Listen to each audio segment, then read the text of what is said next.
다 같이 새벽 기도에 하나님께 드리시겠습니다.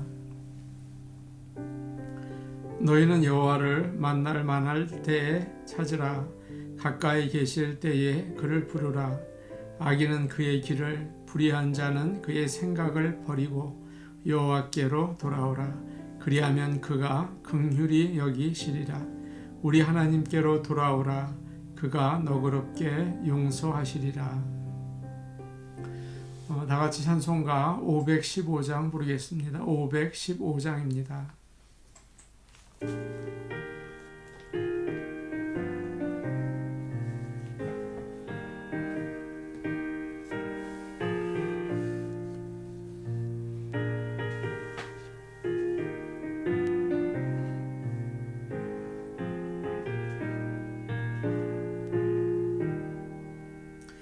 눈을 들어 하늘 보라. 어지러운 세상 중에 곳곳마다 상한 영의 단식 소리 들려온다. 빛을 잃은 많은 사람, 길을 잃고 당자처럼 기진하니 믿는 자여 이할고. 눈을 들어 하늘 보라. 어두워진 세상 중에 외치는 자 많건만은 생명수는 말랐어라. 죄를 대속하신 주님, 선한 일꾼 찾으시나. 대답하리 어디 있나. 믿는 자여 이할고. 눈을 들어 하늘 보라. 살아계신 주 하나님, 약한 자를 부르시어 하늘 뜻을 전하셨다. 생명수는 홀로 예수, 처음이요 나중이라. 주님 너를 부르신다. 믿는 자여 이할고. 눈을 들어 하늘 보라. 다시 사신 그리스도, 만 백성을 사랑하사 오래 참고 기다리네. 인내하신 우리 구주, 의의 심판하시는 날 곧 가까이 임하는데 믿는 자여 이할고. 그 옆에 있는 516장 부르겠습니다. 516장입니다.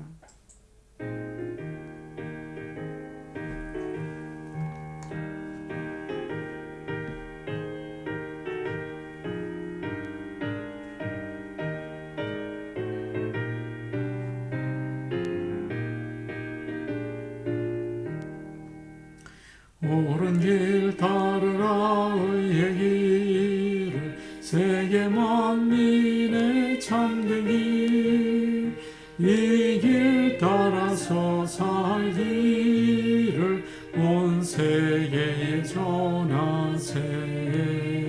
만 백성이 나갈 길, 어두운 밤 지나고 동튼다. 환한 빛 보아라 저 빛. 주 예수의 나라 이 땅에 곧 오겠네 오겠네.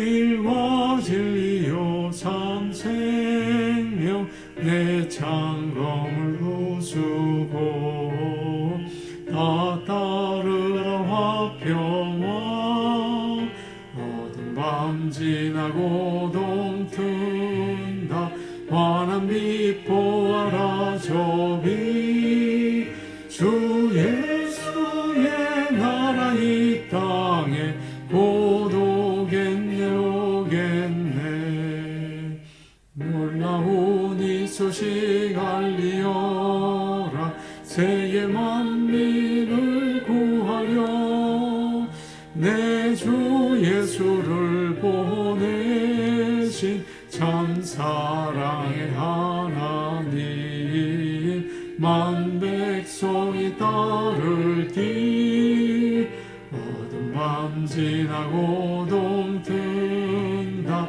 환한 빛 보아라 저기 주 예수의 나라 이 땅에 곧 오겠네 오겠네 고난 길 헤치고 찾아온 길 많은 백성을 구합니 모두 나와서 믿으면 온 세상이 마침내 이 진리에 살겠네 어두운 밤 지나고 동튼다 환한 빛 보아라 저기 주 예수의 나라 이 땅에 곧 오겠네 오겠네.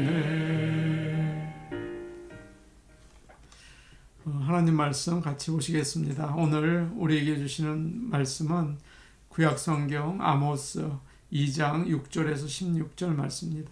구약성경 아모스 2장 6절에서 16절 말씀입니다.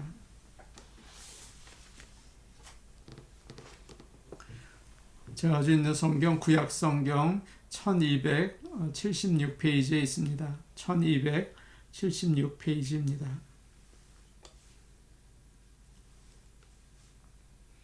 아모스 2장 6절부터 16절 말씀을 저희가 한 목소리로 같이 읽겠습니다.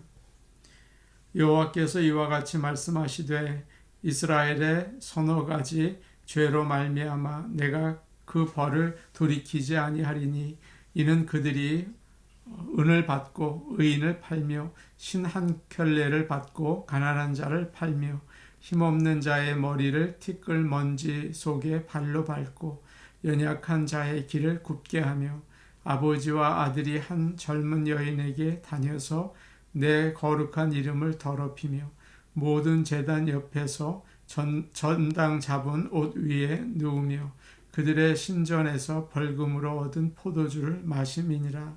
내가 아모리 사람을 그들 앞에서 멸하였나니 그 키는 백향목 높이와 같고 강하기는 상수리 나무 같으나 내가 그 위에 열매와 그 아래에 뿌리를 진멸하였느니라.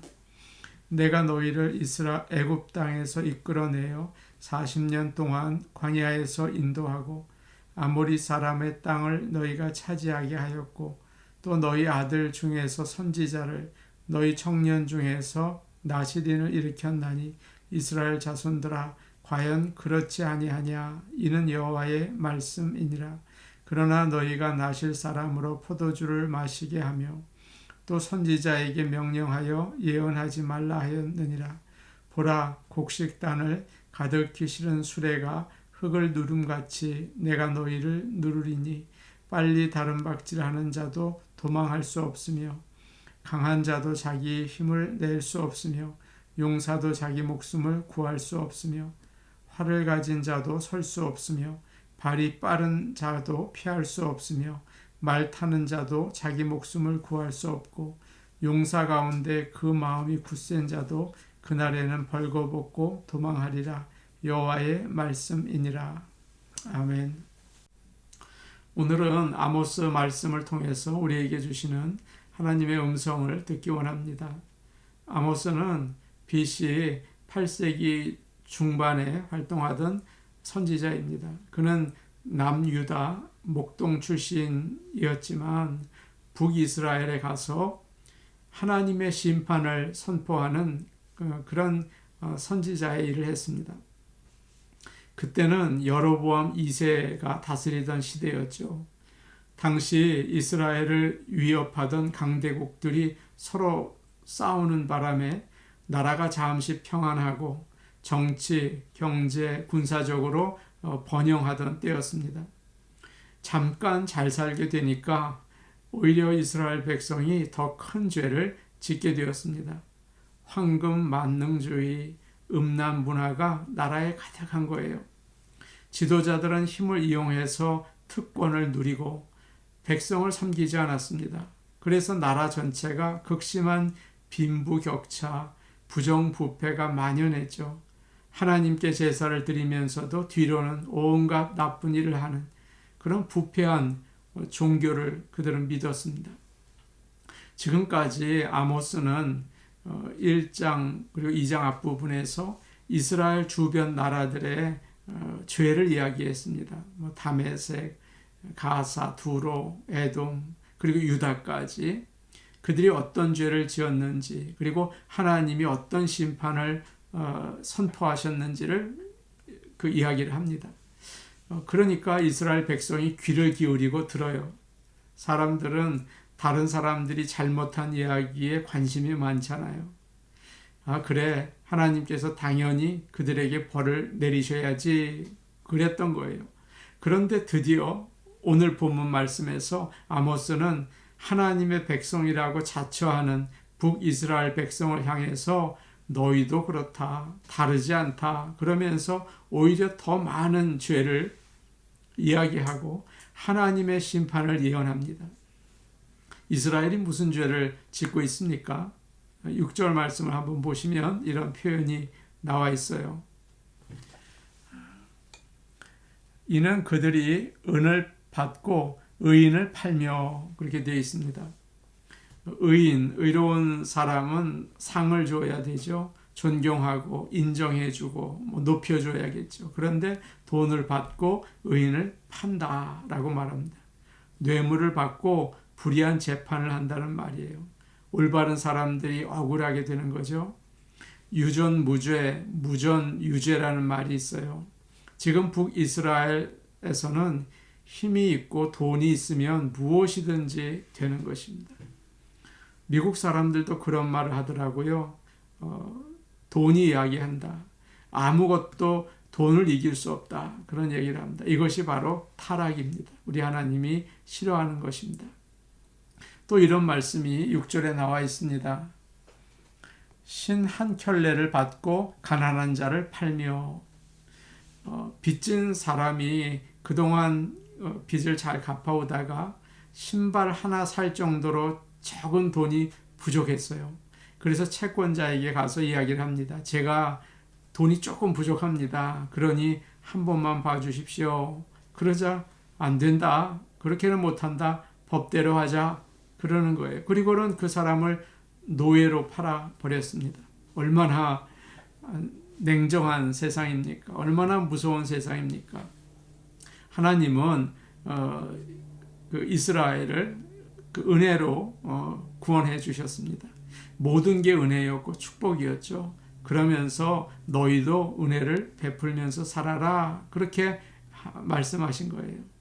어려운 이웃을 도와주기 원하십니다. 우리가 냉정하지 않기 원하세요. 그럴 때 하나님은 우리를 불쌍히 여기시고 도와주시는 것이죠. 7절에 이런 말이 있습니다. 힘없는 자의 머리를 티끌 먼지 속에 발로 밟고. 이스라엘 백성은 힘없는 사람의 머리를 밟았어요. 가난하다고 무시한 거죠. 그들이 가진 작은 것조차도 빼앗으려고 했어요. 요즘에 실직한 사람들이 정부로부터 보조금을 받습니다. 그런데 그거 가지고 사기를 쳐서 빼앗는 사람이 있다는 뉴스를 제가 보았습니다. 또 나이 드신 분들에게 도와드린다고 속여서 돈을 버는 사람도 있다고 하죠. 참 악한 세상이에요. 남이 어렵고 힘들면 도울 생각을 해야지 그 틈을 타서 자기 이익을 챙기려는 거예요. 참 이것이 하나님의 백성이 할 일입니까? 믿는 자들은 누가 어려움을 당하면 그거 열심히 도와줘야 합니다. 그들의 마음을 상하게 하면 안 됩니다. 예수님은 이렇게 말씀하셨죠. 누구든지 나를 믿는 이 작은 사람 중에 하나를 실족하게 하면 연자 맷돌을 목에 메고 물에 빠지는 게 낫다. 그렇게 말씀하셨습니다. 어떤 사람은 그런 말을 합니다. 그 사람은 도와줘도 소용이 없어. 그 사람이 살 그런 능력이 있어야지 어떻게 도와줘? 그렇게 얘기합니다. 그러나 하나님은 우리가 가능성이 없는 죄인이었을 때 구해 주셨죠. 구원해 주셨죠. 믿는 자들은 이웃이 어려움에 있을 때 은혜를 베풀어 줘야 합니다. 그것을 하나님은 원하십니다. 이스라엘이 지는 죄에는 경제적인 죄도 있었지만 도덕적인 죄가 있었죠. 7절 끝에 이런 말씀이 있습니다. 아버지와 아들이 한 젊은 여인에게 다녀서 내 거룩한 이름을 더럽히며. 아버지와 아들이 한 젊은 여자와 잠을 잔다는 말입니다. 참 말하기도 불쾌해요. 고린도전서 5장을 보면 비슷한 일이 있습니다. 고린도 교회 교인 가운데 어떤 사람이 아버지와 살던 여자와 살았습니다. 바울은 그 일에 대해서 쉬쉬하면서 입을 다물고 있는 교회를 향해서 그 사람 당장 내보내라. 사탄에게 주어버려라. 그렇게 이야기를 합니다. 이스라엘 백성은 하나님의 백성이면서도 이렇게 성적으로 문란했습니다. 하나님을 멀리하면 그게 와요. 마치 오늘날 아버지가 음란한 곳에 몰래 가고 또 아들이 또 거기 가고 아버지가 음란한 영상을 보고 아들이 몰래 그걸 보고 그러는 것과 같다는 말입니다. 8절 말씀 우리 같이 한번 보겠습니다. 8절입니다.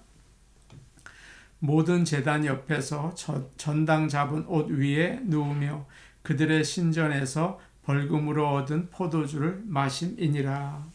당시에 가난한 사람들은 겉옷이 한 벌이었습니다. 낮에는 걸 입고 다니고 밤에는 추위를 피해서 덮고 잤죠. 이불이었던 거예요. 그래서 출애굽기에서 하나님은 이렇게 말씀하셨습니다. 겉옷을 전당 잡은 사람은 해가 지기 전에 돌려줘라. 추운 밤에 잠을 자도록 해줘라. 그런 말씀이죠. 어떤 사람이 열심히 모든 예배에 참여를 합니다. 그런데 그가 가난한 사람에게 전당 잡은 그 빼앗은 겉옷을 깔고 누워서 기도를 해요. 철야 기도를 하는 거예요. 하나님을 잘 믿는다고 하면서 얼마나 죄를 짓는지 모르죠. 한국의 대통령이 국회 연설에서 고위 공직자 범죄 수사처를 만들어 달라고 요청을 했습니다. 이 법이 통과되면 자신과 자신의 주변부터 수사할 거라고 했어요. 정부의 모든 영역에서 특권을 없애고 비리를 척결하겠다고 했죠. 그것은 적폐청산이라고 했습니다. 물론 여러분도 아시는 것처럼 공수처가 이미 만들어졌죠. 사람들은 대통령이 이전 정부에 대해서 철저히 보복을 하고 자신의 정권을 더 든든히 만들려고 하고 있다. 그렇게 의심을 하고 있습니다. 정말 좋지 못한 타이밍인 것 같아요. 그러나 분명한 것도 또 한 가지 있어요. 나라의 지도자들이 너무 많이 부정부패를 했고 지금도 하고 있어요. 참 문제죠. 그러면 하나님께서 기뻐하지 않으십니다. 반드시 그 나라를 심판하세요. 미국이나 한국이나 하나님이 기뻐하시는 나라가 되려면 불법으로 특권으로 재산을 모으고 가난한 자를 더 난처하게 만드는 힘들게 만드는 일은 멈추어져야 합니다. 사랑으로 섬기고 돌봐주어야 합니다. 그리고 보복을 해서도 안 됩니다. 9절에서 10절에는 하나님이 어떻게 이스라엘을 구원하셨고 어떤 은혜를 주셨는지를 이야기합니다. 9절에 이런 말씀이 있죠. 9절을 보시면 이런 말씀이 있습니다. 내가 아모리 사람을 그들 앞에서 멸하였나니 그 키는 백향목 높이와 같고 강하기는 상수리 나무 같으나. 아모리 사람은 가나안 그 족속을 대표하는 사람들입니다. 키는 백향목처럼 아주 크고 힘은 상수리 나무처럼 강했어요. 그 땅을 정탐한 사람들이 뭐라고 했습니까? 그들은 거대하다. 우리는 메뚜기다. 못 들어간다. 그랬죠. 그러나 하나님은 이스라엘 백성을 이집트에서 구원하시고 40년 동안 광야에서 먹을 것과 물을 주시고 구름기둥과 불기둥으로 인도하시고 마침내 이 대단한 아모리 사람들이 있는 그곳에서 그들을 쫓아내시고 이스라엘 백성을 그곳에 살게 하셨습니다. 또 하나님은 11절에서 이런 말씀하십니다. 너희 아들 중에 선지자를 너희 청년 중에 나실인을 일으켜서 이스라엘 사람들을 올바른 길로 인도했다. 그렇게 말씀하십니다. 선지자는 하나님의 말씀을 전하는 자들이죠. 그래서 사람들이 잘못하다가도 그 말씀을 듣고 하나님 앞에 나올 수 있었어요. 나실인은 거룩한 사람이었습니다. 하나님의 말씀에 순종했어요. 머리를 길게 기르고 술을 가까이 하지 않으면서 경건하게 살았어요. 사람들은 그들을 보면서 우리도 저렇게 살아야겠다. 우리가 참 잘못 살았다. 그러면서 그 생활을 바로잡을 수 있었죠. 하나님은 이렇게 이스라엘을 거룩하게 만드셨습니다. 그런데 어떻게 했습니까? 마지막으로 12절 말씀 우리 같이 보겠습니다. 시작. 그러나 너희가 나실 사람으로 포도주를 마시게 하며 또 선지자에게 명령하여 예언하지 말라 하였느니라. 그런데 이스라엘 사람들은 나실인에게 자꾸 술을 마시게 했습니다. 선지자에게는 예언하지 말라고 했습니다. 요즘에도 사람들이 예수를 잘 믿는 청년에게 자꾸 술 한잔 하라고 그래요. 그러면 안 됩니다. 목사에게도 목사님 한잔 하시겠어요? 그래요. 그러면 안 됩니다. 다 사는 게 그런 거죠. 그런 설교하지 마세요. 그런 설교하지 말라고 합니다. 말씀이 사라지고 경건이 사라졌어요. 그러다 보니까 모든 것이 무너지고 심판을 받게 된 것입니다. 우리는 미국과 한국에 대해서 그 일어나는 사건 한 가지 한 가지를 살피면서 앞으로 어떻게 될까 참 궁금해합니다. 관심이 많아요. 그러나 하나님이 오늘 말씀하시는 것은 내 영혼이 어떤 상태에 있는가, 우리 교회가 어떤 상태에 있는가, 그것을 말씀하십니다. 이것이 나라가 가지고 있는 어떤 문제보다도 중요해요. 나라가 타락하고 부패해도 하나님의 백성만 말씀을 붙잡고 올바로 경건하게 살면 거기서 흘러나오는 은혜로 나라를 살려낼 수가 있다는 것입니다. 그러나 하나님의 백성이 썩었어요. 공평과 정의가 하나님의 백성이 지키지를 않아요. 그러면 나라가 아무리 살아나려고 애를 써도 살 수가 없어요. 오늘 말씀은 우리에게 주시는 말씀이에요. 우리 자신을 살펴보면서 하나님의 은혜를 기억하고 있는가? 과연 그 은혜를 베풀고 있는가? 하나님의 말씀에 순종해서 경건하게 살고 있는가? 돌아보라 라고 얘기하죠. 그것이 바로 북이스라엘에게 주시는 하나님의 예언의 말씀이셨습니다. 우리 같이 기도하시겠습니다. 하나님, 우리가 하나님을 믿는다고 하나님의 자녀라고 하면서 예배를 열심히 드리고 기도를 열심히 합니다. 그러나 우리의 사는 모습이 얼마나 냉정하고 다른 사람의 아픔에 대해서 얼마나 못 본 척하고 그러는지 용서하여 주시고 하나님의 은혜를 흘러보내게 하여 주옵소서. 나라가 부정부패가 있으면 안 되죠. 우리가 사는 이 곳이 또 우리가 온 대한민국이 부정부패를 아버지 하나님 멀리하게 하여 주시옵소서. 먼저 교회가 깨끗해져야겠습니다. 지도자들이 청렴 결백하고 백성들을 잘 섬기게 하여 주옵소서. 우리 교회를 위해 기도하겠습니다. 우리 교회를 거룩하게 하옵소서. 우리 성도들 다 깨끗한 생활하게 하여 주옵소서. 우리 같이 기도하시겠습니다. 하나님 아버지, 예수를 열심히 믿는다고 하나님의 자녀라고 하면서 예배도 열심히 드리고 기도도 열심히 하고 찬양도 늘 부릅니다. 그러나 우리의 생활을 돌아볼 때 부끄럽기에 짝이 없습니다. 다른 사람들을 사랑하지 못하고 주님이 거저주신 은혜를 생각하지 못하고 움켜쥐고 쥐고 이기적이고 다른 사람의 그 가진 것을 빼앗으려고 하는 나쁜 마음을 가질 때가 있습니다. 용서하여 주시옵소서. 믿는 우리가 먼저 하나님의 은혜를 흘려보낼 수 있게 도와주시옵소서. 가난하고 약하고 힘든 자 어떤 조건을 보지 않고 그들을 위하여 사랑을 베풀 수 있게 도와주시옵소서. 우리가 살고 있는 미국과 대한민국에 부정부패가 많이 있습니다. 우리의 그 더러운 것들 주여 용서하시고 먼저 교회부터 성령의 역사로 말미암아 깨끗해지는 정화의 운동이 그 주님이 기뻐하시는 경건한 삶이 흘러나갈 수 있게 도와주시옵소서. 좋은 나무교회를 위하여 기도합니다. 우리 교회가 거룩한 교회, 경건한 교회, 깨끗한 교회, 목회자로부터 시작해서 온 성도까지 깨끗한 생활을 할 수 있게 도와주시옵소서. 예수님의 이름으로 기도하옵나이다. 아멘. 하나님의 자녀라고 하면서 교회에서의 생활과 우리의 뜨거운 예배와 찬양과 기도와 우리의 생활이 달라서 거짓말하고 하는 자로 살지 않습니까? 우리를 불쌍히 여겨주시고 성령의 역사를 통하여 우리가 올바로 거룩한 생활을 할 수 있게 도와주시옵소서. 그래서 교회를 살리고 나라를 살릴 수 있게 하여 주옵소서. 모든 책임이 나로부터 시작된다는 것을 깨달아 북이스라엘과 같은 잘못을 범하지 않게 도와주옵소서. 예수님의 이름으로 기도하옵나이다. 아멘. 우리가 경건한 생활 하기 원합니다. 개인 기도하시겠습니다.